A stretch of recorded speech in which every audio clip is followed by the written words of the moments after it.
Hey friends, Radhe Radhe. Welcome back to our channel that is Gyani politics. और आज हम discuss करेंगे हमारा relation between states, international laws और ये पंचाल शील के बारे में। चलिए शुरू करते हैं दोस्तों। तो फर्स्ट ऑफ ऑल हम डिस्कस करने जा रहे हैं स्टेट के बारे में। तो दोस्तों, आजकल के मॉडर्न टाइम्स में यहाँ पे कम्युनिकेशन बिटवीन कंट्रीज बहुत ही इसेंशियल है, क्योंकि हर कंट्री, हर स्टेट एक दूसरे पे डिपेंड करता है रिगार्डिंग ट्रेड, कॉमर्स और पीसफुल अंडरस्टैंडिंग।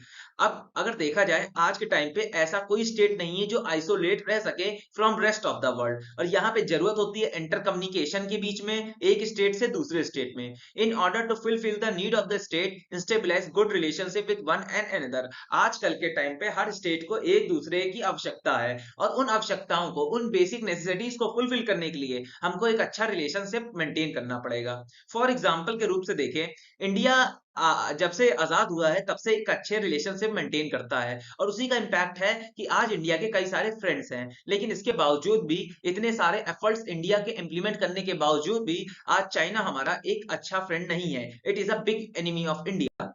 अब नेक्स्ट हमारा आता है, United Nation has adopted the following measures to solve the dispute between state. अब यहाँ पे इंपॉर्टेंस ऑफ यूनाइटेड नेशन की बढ़ जाती है, क्योंकि यहाँ पे एक यूनाइटेड नेशन एक बॉडी फॉर्म करता है जो दो स्टेट्स के डिस्प्यूट्स को सॉल्व करने में हेल्प करेगी। उसके चार ऑब्जेक्टिव उनको हम डिस्कस करने जा रहे हैं। पहला ऑब्जेक्टिव है, the two state in confrontation can make the good office. अब यहाँ पे जो दो स्टेट है जिनके बीच में कॉन्फ्लिक्ट चल रहा है, तो यूनाइटेड नेशन एक बहुत बढ़िया ऑफिस प्रोवाइड करता है, जहां पे दोनों स्टेट के जो फॉरेन मिनिस्टर हैं बैठ के अपने म्यूचुअली अपने जो कॉन्फ्लिक्ट है और डिस्प्यूट्स को सॉल्व कर सके, और म्यूचुअली एक्सेप्टेबल सॉल्यूशन प्रोवाइड कर सके।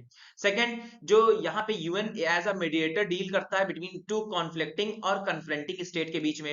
अगर दोनों पार्टीज राजी हो जाती हैं तो जो यूनाइटेड नेशन है यहाँ पे एक इंडिपेंडेंट आर्बिट्रेटर प्रोवाइड करता है कि जो जाके उनके डिस्प्यूट्स को सॉल्व करे।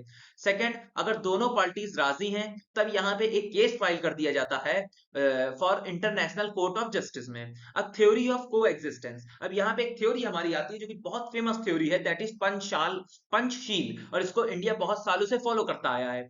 First of all, in our times there is a great ideological difference between two blocks. अब देखिए, हमारे ऑल ओवर वर्ल्ड में दो इंपॉर्टेंट ब्लॉक्स हैं। First of all capitalist block, second of all हमारे कम्युनिस्ट ब्लॉक। और USA basically capitalist block में आता है, जो यूएसएसआर यूनियन है ये हमारी कम्युनिस्ट ब्लॉक में आती है।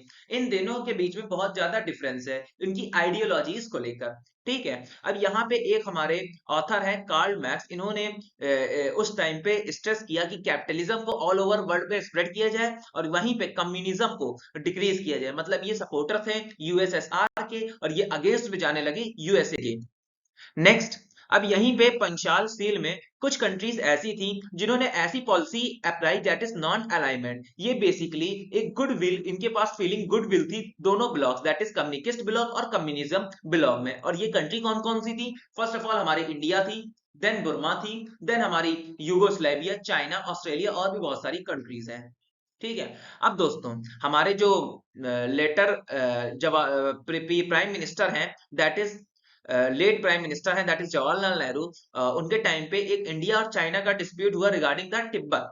ठीक है, यहाँ पे इंडिया ने अडॉप्ट किया पंचशील 1954, और यहाँ पे कुछ पॉइंट इंडिया ने एक्सेप्ट किए।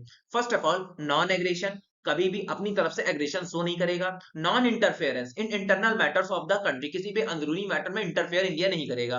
और प्रिंसिपल ऑफ इक्वालिटी और म्यूचुअल कोलैबोरेशन को फॉलो किया गया। पीसफुल एग्जिस्टेंस, कि दोनों कंट्री पीसफुली एग्जिस्ट करें, और respect of the territory integrity and sovereignty of each other.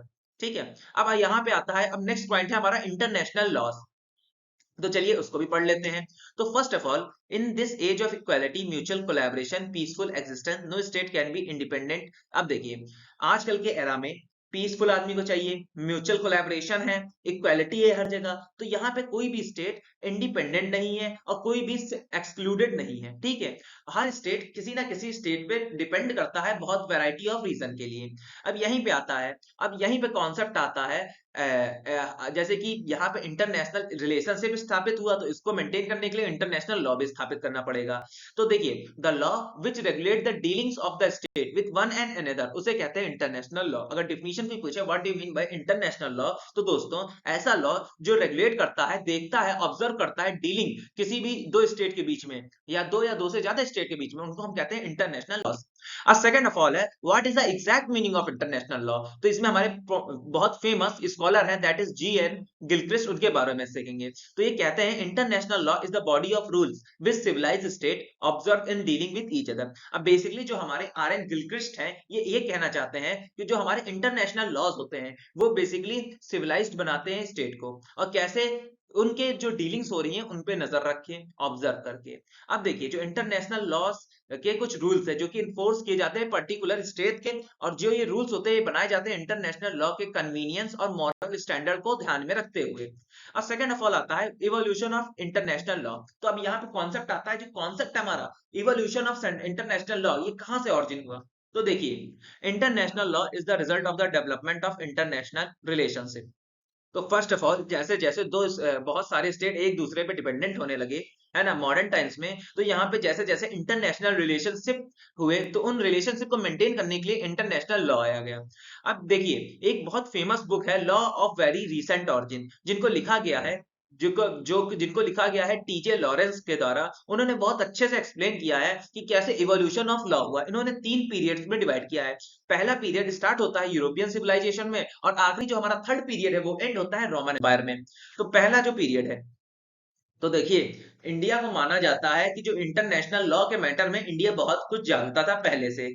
जब पूरी दुनिया अनसिविलाइज थी रिगार्डिंग द इंटरनेशनल लॉस, तब इंडिया बहुत सारी चीजें जान चुका था इंटरनेशनल लॉस में, और इसका एविडेंस मिलता है हमको कौटिल्यस की अर्थशास्त्र में। एग्जाम्पल अगर हम बात करें पोस्ट वैदिक पीरियड में, जब कहीं पर भी वॉर शुरू हुई होती थी तो वहां पे ट्रीटीज, अलायंसेस और एम्बेसडर से डील किया जाता था। ठीक है, और यहाँ पे जो होता था एम्बेसडर, उसको किल नहीं किया जाता था क्योंकि ये वो पर्सन था जो फॉरेन कंट्रीज में मैसेज को ट्रांसपोर्ट करता था। ठीक है, सेकंड पीरियड आता है there was no development in the international law so lack the Roman empire existed. जब तक हमारी रोमन एम्पायर नहीं आई थी तब तक यहाँ पे कोई डेवलपमेंट नहीं हुआ था। ठीक है, अब यहाँ पे एक उससे पहले क्या चलता था, कॉमन सुपीरियम का कॉन्सेप्ट चलता था, मतलब जो थ्योरी ऑफ कॉमन सुपीरियम चलती थी कि एक व्यक्ति हेड होगा ऑल द पॉलिटिकल यूनिट्स के। आफ्टर जब रोमन एम्पायर फॉल हुई तब उसकी बहुत सारी फ्यूडिटरीज आई, और फ्यूडिटरीज ने आगे चलकर जो कॉन्सेप्ट था सुप्रीमेसी ऑफ चर्च को डिस्कार्ड कर दिया। ठीक है, अब हमारा आता है third. The third period extend from the date of reformation to the present time. अब देखिए जो थर्ड पीरियड है हमारा इंटरनेशनल लॉ का इवोल्यूशन का ऑरिजिन का, वो अभी तक चल रहा है, और वो शुरू हुआ था रिफॉर्मेशन से और अब तक चलता आ रहा है। अब देखिए हुगो ग्रोटियस की एक बुक है law of war and peace, जो कि पब्लिश हुई थी 1625 में। ये बहुत ज्यादा कंट्रीब्यूट करती है इस पीरियड के लिए। इसके ये दो फंडामेंटल डॉक्ट्राइन्स पे स्ट्रेस लेती है, मतलब अटेंशन देती है। First of all state are equally sovereign and independent. जितने भी स्टेट है सब सर्वन है, मतलब सुप्रीम है, इंडिपेंडेंट है। Second, the जुडिस section of the state is absolute over the entire area. और जो जुडिस सेक्शन है मतलब उनका जो रूल है स्टेट का वो उनके एरिया तक रहेगा। तो दोस्तों यही था मेरा video about international loss and punctual principles and relation between state. अगर आपको कॉन्सेप्ट पसंद आया तो लाइक सब्सक्राइब शेयर कीजिएगा। जय श्री राधे दोस्तों।